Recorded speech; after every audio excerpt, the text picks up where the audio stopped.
Donc nous allons voir en quelques vidéos comment créer des macros Excel, c'est-à-dire automatiser des tâches pour aller beaucoup plus vite. Alors, un premier exemple, ça va être de trier un tableau par région et par chiffre d'affaires. Donc on a deux critères ici, donc région par ordre alphabétique et chiffre d'affaires par ordre croissant. Donc il faut qu'on ait les deux en même temps.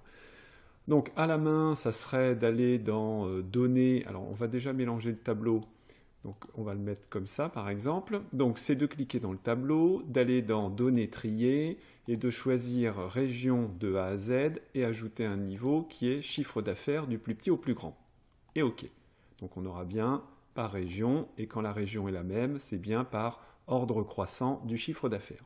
Alors je remélange mon tableau. Alors maintenant, comment faire pour mémoriser cette manipulation? Donc on va créer ce qu'on appelle donc une macro. Donc il faut avoir l'outil développeur ici, l'onglet développeur. Donc si vous ne l'avez pas, vous mettez n'importe où, donc par exemple dans accueil, vous faites un clic droit dans le ruban, n'importe où, par exemple ici, et vous choisissez personnaliser le ruban. Et vous cochez ici développeur et OK. Donc maintenant vous avez développeur. Ensuite, donc pour enregistrer une macro, c'est soit le bouton qui est là-haut, soit le même donc qui est en bas dans la barre d'état. Donc je vais cliquer ici. Donc là, vous remarquerez que je suis déjà dans le tableau. Donc ça sera important. Il y a une différence entre je suis là, je lance l'enregistrement et je clique ici. Ça veut dire qu'il va mémoriser le fait que j'ai cliqué ici. Ou alors je suis déjà ici et donc quand je vais enregistrer, on va passer directement au tri. Alors là, je clique sur enregistrer une macro, je lui donne un nom, donc je vais l'appeler tri région CA 2016, et on va même lui donner un raccourci clavier, donc par exemple CTRL avec petit m, donc si je tape petit m, donc dès que je ferai CTRL petit m, il va m'exécuter la macro. Donc on a dit, on va dans données, trier, donc là il nous a sélectionné notre tableau, région par ordre alphabétique, et chiffre d'affaires par ordre croissant. Et OK. Donc là, c'est terminé pour la macro. Donc pour l'arrêter, on clique sur le petit carré en bas ou développeur arrêter l'enregistrement. Donc c'est la même icône. Donc je l'arrête. Voilà. Je mélange donc mon tableau en faisant de A à Z. Je teste ma macro, donc plusieurs façons. Soit on utilise le raccourci donc on a inventé tout à l'heure qui était CTRL petit m. Donc si je fais CTRL petit m, c'est terminé, la macro s'est exécutée et mon tableau est bien trié comme je voulais. Donc je vais remettre dans le désordre. Ou alors vous allez dans développeur macro et là vous allez retrouver, donc on n'en a qu'une pour l'instant, mais on va retrouver notre macro que l'on peut exécuter. Et à nouveau, le tableau est bien comme on voulait. Autre solution, c'est quand vous mettez ici sur macro, on voit le raccourci Alt F8. Donc ça veut dire que si vous êtes n'importe où, vous pouvez faire Alt F8, là vous voyez vos macros et vous pouvez exécuter votre macro. Alors maintenant, regardons comment est faite cette macro. Donc là, on va aller dans développeur, macro, on choisit notre macro et on va cliquer sur modifier. Donc en faisant modifier, voilà, ça c'est le code donc, qui vient d'être enregistré. Alors là, on va juste regarder un point, c'est les 21 qu'on a un petit peu partout. Donc ça signifie quoi ce 21? Ben, quand vous regardez le tableau s'arrête à la ligne 21. Donc ça veut dire que cette macro fonctionnera jusqu'à la ligne 21, mais si vous rajoutez des informations après ce tableau-là, elles ne seront pas triées. La macro ne va trier que jusqu'à la ligne 21. Donc ça, c'est pour une première mise en garde. Attention quand on s'enregistre, il va donc s'enregistrer, mais il y aura souvent à aller voir dans le code de la macro pour justement lui dire non, il ne faut pas que ce soit jusqu'à 21, mais il faut que ce soit jusqu'en bas de la feuille. Donc il y aura besoin d'ajuster.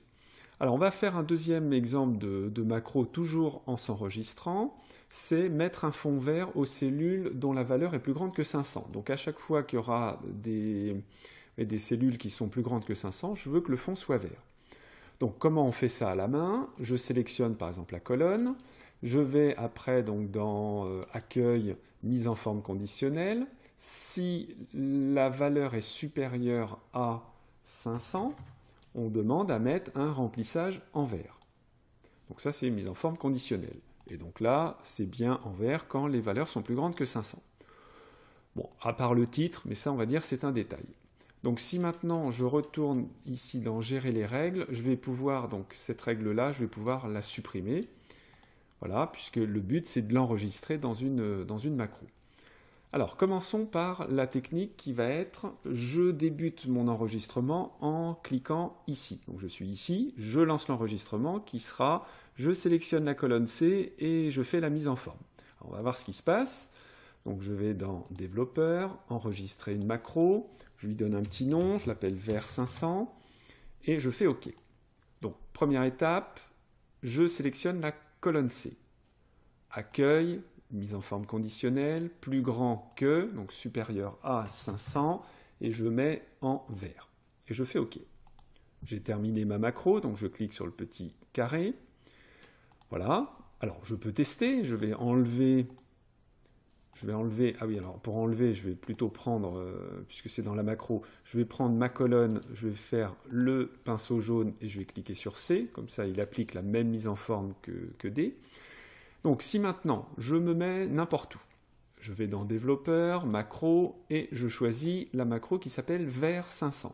Je fais exécuter, il m'a mis en vert les cellules plus grandes que 500 pour la colonne C.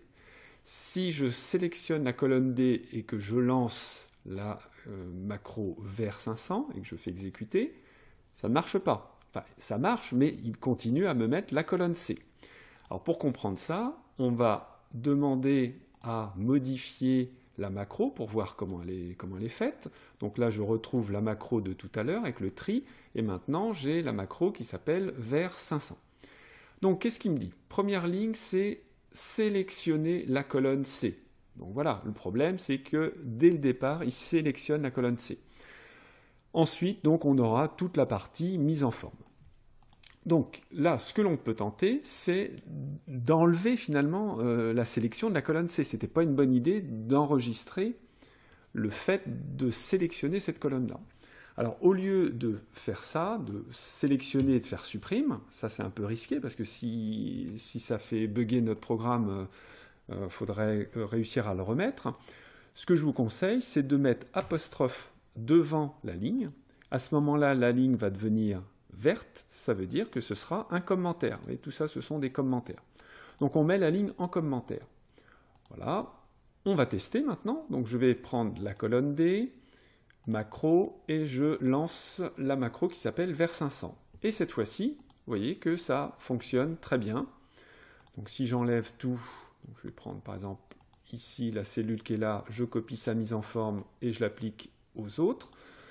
Si maintenant je prends un petit paquet, donc c'est plus forcément des colonnes, mais je prends simplement des cellules. Si je fais Alt F8 pour voir mes macros et que je lance la macro qui s'appelle var500, il me met bien en vert les cellules uniquement pour la sélection que j'avais. Donc voilà pour deux macros où on voit que déjà en enlevant une ligne, on l'a nettement améliorée puisque tout à l'heure elle fonctionnait que pour la colonne C, maintenant elle fonctionne pour n'importe quelle colonne et pour n'importe quelle plage de cellules. Si vous tapez 100 ici et vous tapez 600 à cet endroit-là, si je sélectionne, que je fais Alt F8 et que je lance var500, automatiquement ça marche. Alors on va passer donc à une troisième macro. Donc cette troisième macro, on a des données donc, qui sont entrées comme ça les unes sous les autres avec BM Alsace 912, Peugeot Alsace 533. Et moi j'aimerais bien avoir les données sur différentes lignes, donc on va dire un vrai tableau Excel. Donc là, un exemple pratique, c'est j'ai le nom d'une personne, son adresse, son code postal avec la ville, et donc ce format-là, j'en ai plein comme ça. Ce format-là ne me convient pas, j'aimerais bien avoir le nom, la rue, le code postal, la ville. Donc comment transformer ça en quelque chose d'horizontal? Alors, à la main déjà, comment je le fais pour juste un petit morceau? Donc, soit je prends la souris, je sélectionne les trois cellules, ou ce qui sera peut-être plus intelligent ici, c'est de cliquer n'importe où et de faire CTRL étoile. Donc quand vous faites CTRL plus étoile, donc la multiplication, ça sélectionne les cellules qui sont autour de la cellule active. Donc là, CTRL étoile. Ensuite, je copie, donc CTRL C ou la petite icône qui est là. Je vais me déplacer par exemple ici, en D3, et je vais faire un collage spécial qui s'appelle transposer. Donc, transposer, ça transpose une colonne en ligne, et inversement, la transposée d'une ligne, ça serait une colonne. Donc voilà, je sais passer de ça à ça, c'est je sélectionne, je copie et je colle en tant que transposé. Alors, on va s'enregistrer. Je vais cliquer par exemple ici sur Alsace. Je vais aller dans Développeur, enregistrer une macro. Je vais l'appeler Transpo 1. Voilà, Transpo 1. Et puis on va lui donner même un petit raccourci. Ça va être par exemple CTRL K. Et OK. Bon. Donc on a dit CTRL étoile pour sélectionner tout ce qui est autour de la cellule active. CTRL C pour copier. Je vais cliquer sur D3.